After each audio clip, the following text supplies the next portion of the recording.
ఎరా నీ ఫేస్లో టెన్షన్ కనబడుతుంది. ఎప్పుడూ లేదు. Any problem? ఏమీ లేదురా. 2015లో నా గ్రాడ్యుయేషన్ అయిపోయింది. ఫ్యామిలీ ప్రాబ్లమ్స్ వల్ల చిన్న చిన్న జాబ్స్ చేశాను. బట్ కెరీర్ గ్రోత్ లేకుండా అయిపోయింది. ఇప్పుడు సాఫ్ట్వేర్కి వెళ్ళాలంటే ఏ కోర్స్ చేయాలో అర్థం కావట్లేదు.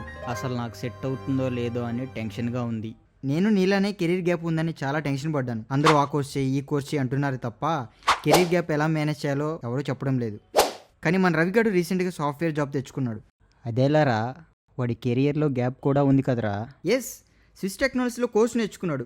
స్విస్లో ఆల్ లేటెస్ట్ కోర్స్కి ట్రైనింగ్ అండ్ ప్లేస్మెంట్స్ ప్రొవైడ్ చేస్తున్నారు. మరి స్విస్ టెక్నాలజీకి ఎలా కాంటాక్ట్ అవ్వాలరా? ఫస్ట్ నువ్వు కెరీర్ కౌన్సిలింగ్ అటెండ్ అవ్వరా.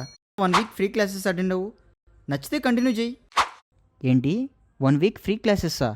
నిజమేనా? ఎస్, నేను జాయిన్ అయ్యాను రా బాబు. ఆఫ్లైన్ అండ్ ఆన్లైన్లో ట్రైనింగ్ ఇస్తున్నారు. థ్యాంక్స్ రా మామ, వాల్యుబుల్ ఇన్ఫర్మేషన్ ఇచ్చావు.